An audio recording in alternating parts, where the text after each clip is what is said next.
All right. Hello and welcome to the InnoFrontier podcast. I'm so thrilled to be joined by my friend Yenn Lei here, who's currently the CTO of Frate. And Yenn, would love for you to just take a little moment and just talk about your background, kind of, how you grew up, how you got introduced into technology, and we'll start from there. Yeah, sure. I'm born and raised in Utah. Grew up tinkering with computers my entire life, and then when I got into college, I was actually like doing a pre-med degree. Like very typical, Asian kind of thing. But then I realized I really hated chemistry, so I changed to computer engineering, and I kind of just never looked back. Started my career out in in some place called Send Out Cards. They took a chance on me right out of college. And then from there, kind of moved on to a place called VidAngel. That's kind of like my first taste of like startup life, and once I tasted it, I really enjoyed it. Kind of hopped around a few startups since then, and then finally kind of just landed at Freight. And yeah, here I am. Oh, that's awesome. And, the VidAngel of 2016 is a lot different than the VidAngel of 2023. Maybe just for a moment, do you mind just kind of explaining a little what VidAngel was when you joined and maybe some of the things that it started to pivot to by the time you left? Yeah, so VidAngel, when I joined, was a streaming platform that offered rentals. And they were able to offer rentals because they offered a service of editing out content and stuff like that for the family. So their model was like, you pay $20, you rent it, and then when you return the item, you would get like $19 back or $18 back, depending on like which resolution you decided on.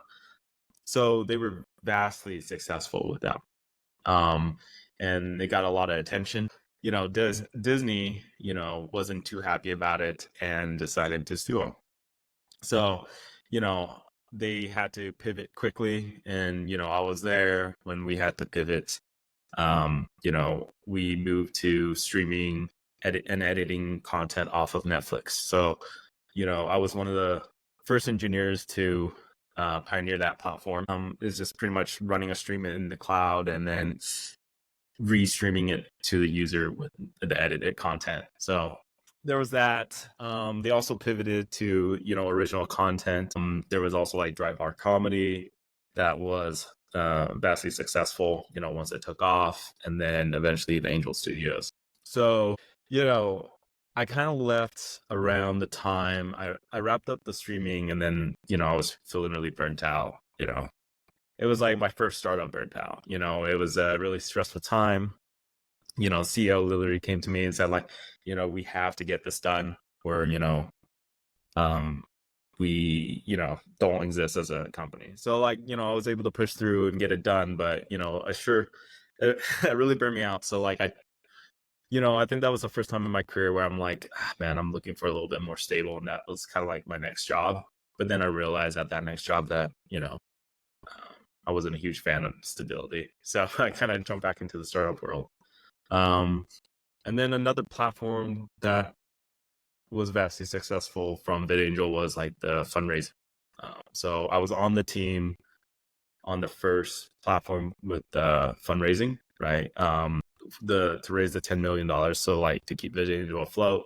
And now that's kind of evolved into what VidAngel is like today, which is Angel Studios with like The Chosen and all that stuff. So It's so awesome. And uh, and going back, you have done a lot of your career in Python.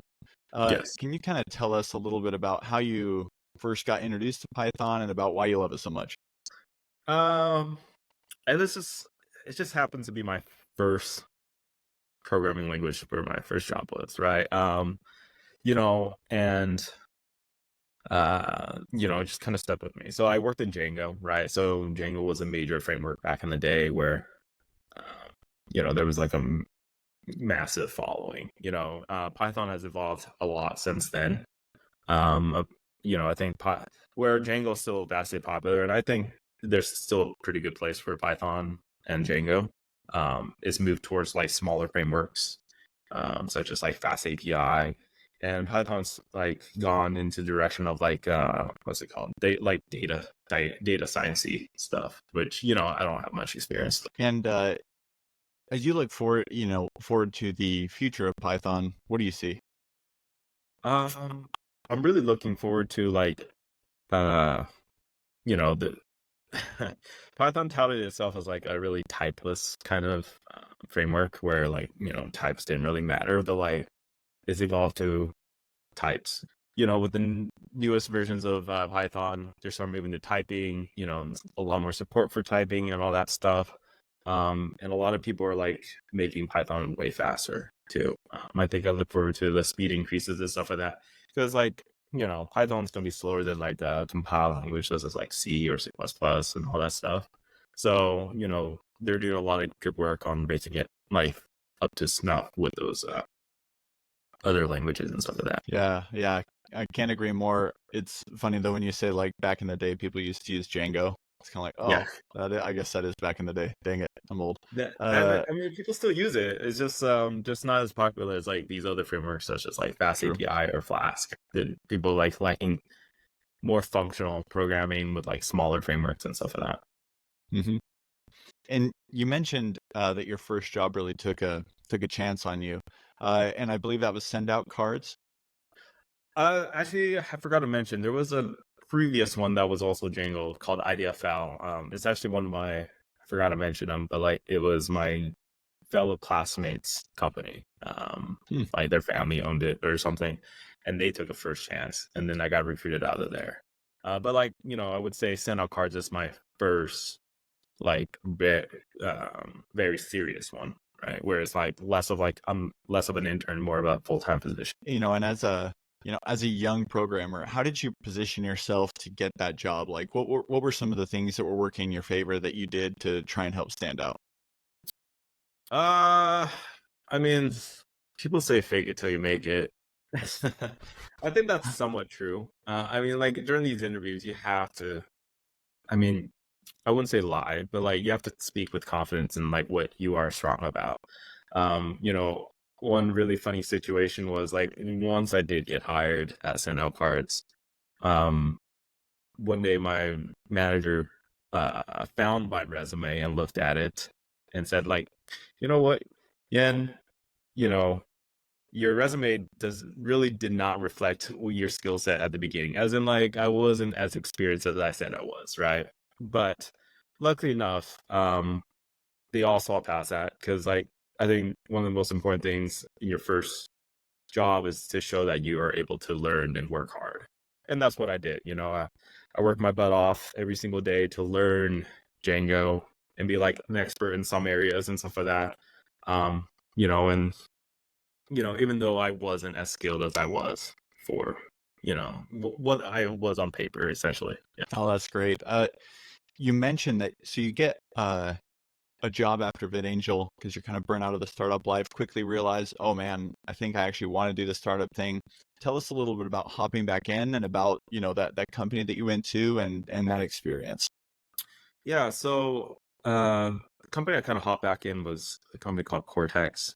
Really interesting product. Kind of like, so kind of like in a space where it's in the healthcare space, which is a really interesting space. Like people are always complaining that like healthcare is really inefficient, and I think this company was really trying to fix that inefficiencies. The product was really cool. So essentially, TLDR, it was a company that tried to prevent readmissions to the emergency room.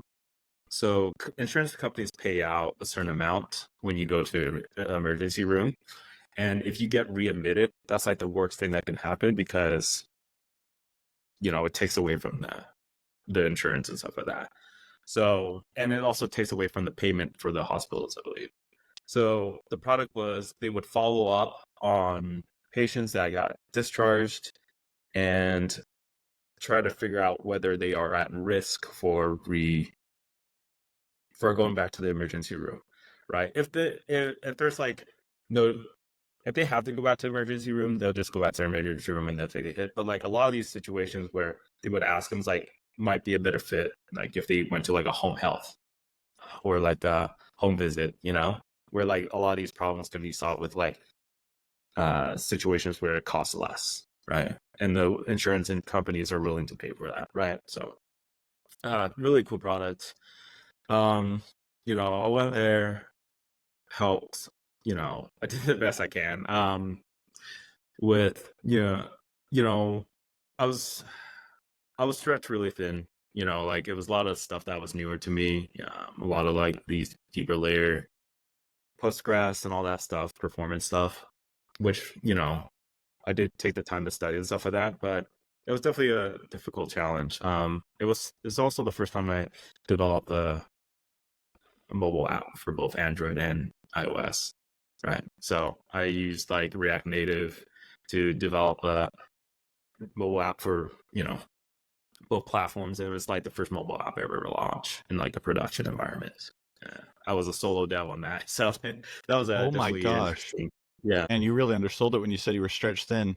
So yeah. I mean, you kind of stretch yourself thin as startups. I'm sure All right, so and you kind of have. It's like trial by fire, right? You kind of have to just say it, and then you have to figure it out, right? So no, so there is no it does alternative, right?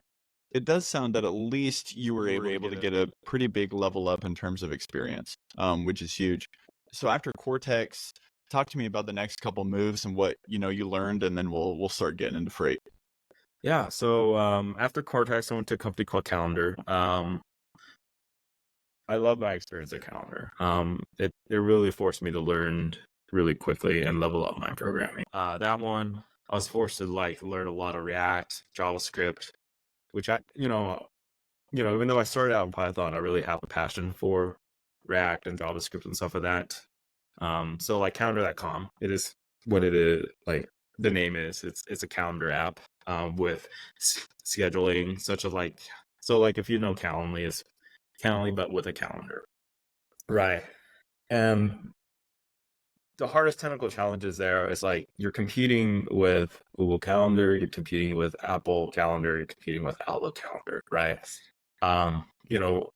We're a smaller dev team. So that was kind of like the first job, like where I was put in a position to manage a lot of other people, and a lot of and this team was mostly based out of India. So the hardest challenge is like we're coming from behind, right? Like because the name calendar.com required you to have a good functioning calendar, right? So, even though like our primary revenue product was like the scheduling and stuff like that, we had to at least have like a certain level baseline so people could use a calendar. And then we had syncing across all different platforms and stuff like that. So that was definitely a challenge, like it's a challenge when you're competing against these bigger name companies that have like millions and millions of dollars of like payroll to pay these engineers to make perfect calendars. So we have to be scrappy. We have to fix things and implement features that matter the most. It's like a constant triage. But yeah, I mean, definitely a really fun experience there. And then from Calendar, I kind of moved on to a place called Motive. Like, I think Motive by far was definitely my most stable move I've ever done. So it was a pretty well established organization. I think when I joined, they were on their Series B. So, they they were able to pay their engineers pretty well and stuff like that. So my work-life balance definitely got a lot better with that move. If I have to say something, like I think I learned a lot from Emotive also. Just like it's the biggest company where like I've been to where I'm not like towards the top, like in decision making. I was kind of mid-level. So learning how to like talk to stakeholders, learning how to talk to, my lower level employees, employees that I managed and stuff like that was definitely a challenge. I was on the innovations team. So like, it was kind of like a startup within a startup where you would try to find new revenues of, new streams of revenue and stuff like that. So yeah. And then from there, yeah, that's where I kind of landed on and then I landed at Frate. if I play out that scenario, for most people, if they landed at a place like Emotive, it sounds kind of like the dream. You're on a really cool team. I mean, an innovation team, very fun, always doing new things technologically wise. You're at a stable company. It would seem that something pretty good would have to come along in order to take you away. So talk to us a little bit about what was it that drew you into Freight, and then some of the earlier days. I know you guys are still in the early days, but you know first lines of code kind of days. Yeah. So, let's what creative freight. I mean, like I said, I was at Motive. I was pretty happy. I was pretty content. So, it kind of took like a really bad day at work to so like Bailey, our co-founder, is the one that recruited me to Freight. Like, I actually completely ignored his LinkedIn message. Like, I was super happy at Emotive, and then, you know, like a month later, I kind of reached back out to him because I had like a really bad day at Emotive. Um, and like, I'm just kind of curious. It's like, hey, is this position still open? I know that you're looking for another co-founder to kind of help, scale up this business. At that time, I think Bailey raised about $500,000. Um, and then and that's contingent on finding another co-founder, like a technical co-founder. So, you know, when I came into so like I reached back out like a month later. It's like, hey, is this position still open? He's like, yeah, it is, but we're kind of in final rounds with some candidates, right? Because they're just trying to get it along. So I had my first call with him, and we just vibed really well. And he was impressed with my insights on like the product itself and everything, and he kind of put a pause on all the other candidates, and then I met the other co-founder, and then they're like, man, we actually saw some like bugs, like production level bugs as they were going through their product. Because like at that time, the product was pretty, pretty fresh. Like if I showed you an image of like what that product looked like, it looked like like a product, like a website from the 90s or something. But, that being said, it's still pretty impressive that they were able to raise with that, right? And at that point, they had like, I don't know, 5 customers. So, impressive for where it was at. So, yeah, pretty much that's it. I mean, he's kind of sold me on the vision. And then I kind of just came on. Oh, that's great. And tell us a little bit about what Freight does and about how it's building the future in your industry. Yeah, sure. Freight's a reverse logistics company. So reverse logistics, returns, and stuff like that. We are really trying to solve inefficiencies on returns and stuff like that. More and more these days, like people are releasing these articles saying that like returns are just super bad for the environment, or like the cost of returns. Everybody's taking advantage of returns, right? Especially like, returns at Costco, where like you return something 2 years later and they give you full amount, right? Like companies are losing um a lot of money on these returns. So, we're just here to try to solve some of these issues for our merchants, right? So one of our main product offerings is something what we call an equal drop, where when you go to return an item, we give you 2 options. You can just return like normal, or we ask you to hold on to the item, right? And during that point, you hold on to the item. We ask you to wait like 5 days, and during that time, we relist the item on the merchant's website at a discount. And if somebody purchases that item, then we ship it directly from the returner to the new customer. There's a lot of advantages to that, obviously. There's one less shipping leg, and then also there's no human interaction, right? Nobody has to like review the item and stuff like that. There's nobody touching it at the warehouse, and the customers, like, it's a win-win-win because the customer gets a discounted item. The returner doesn't even know what's happening. I mean, they opt into the equal drop, so they know it's going to a new person, and then the merchant doesn't have to deal with it, right? And then saving on the shipping and stuff like that, and it's good for the environment. No, that's powerful. When you look at kind of how you guys are changing specifically logistics, I know that there's a lot of there's a lot of companies in logistics, but it's such a big and complicated industry that I know that there's a lot of places for players. When you look at the competitive landscape for you guys, I mean, I've never heard of anything that Freight is doing. How do you guys position yourselves even in a pretty busy logistics world? Right.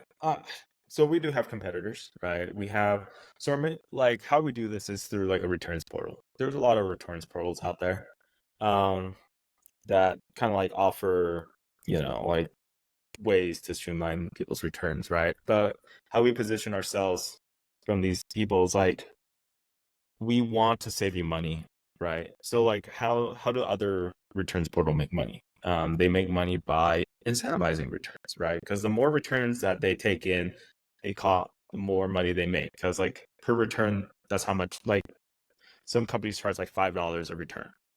Our goal is to prevent returns.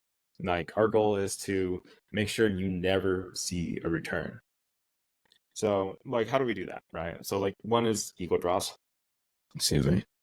The other one is like we use image verification for the returns themselves. We have a merchant right now that is denying 60% of their returns, right? That means like that's 60% of those returns aren't coming back to them. It's like we are able to um say like these items don't meet the returns policy before they even get to the warehouse. Like that means that there's 60% of returns that aren't even getting shipped, right? That are just flat out denied, right?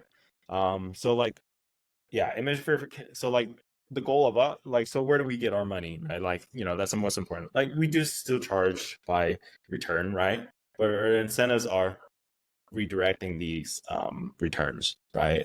Whether it gets redirected to landfills because they're so worn that like, what is the merchant gonna do, right? Or even like saying, hey, your item is super worn. We'll give you a refund, but just keep the item. So let's not waste shipping, right? So like we just offer like a different type of approach, right? Like we smartly direct returns to the most cost efficient, well, eco-friendly way. Oh man, I love that. What for you is one of the secrets you've had of bouncing around so many different industries? Because, especially in technology, I tend to see a lot of people that uh, stay in kind of an industry lane. But you've kind of, I mean, you've done streaming, healthcare, logistics. What's kind of the secret of adaptability for going from industry to industry? I think having a really solid base understanding of technology is definitely the most helpful, right? All websites function the same, like requests, stuff like that. I think just by having a strong fundamental understanding of like how technology and like what technologies work for what is good. Like once you have that, you can learn the industry stuff. But it takes a lot of experience and kind of know what is the right direction technology wise. And because I've hopped around so much industry, I think being able to triage like what's most important, what brings most value. Working at startups, working on innovations team, I think, you kind of get an eye for like, what's the most impactful thing that you can do at this time with the resources you have is another skill that's really important. Because like every single industry understands value and, you know, and having a good eye for that is really helpful. And I think that you've already partially answered this question by that answer. But for people starting out or people looking to start a career in technology, you've been at every level now at an organization. I guess what would be some of the things that you would say as advice for people that are hoping to scale with inside organizations throughout their career? Because we all know the people that just like to maybe stay in one area, they just love to be that distinguished engineer. Um, but for you being able to scale, what would be some things you'd offer in terms of advice? Yeah. So, just to come back on that answer that I gave previously, like understanding value, right? You know, understanding personal value, that what you can give to the company to like make them make more money, and then also helping scaling other engineers to also give value, to help them identify that eye on how to give value and stuff like that, right? And I think, like a lot of people sell themselves short too.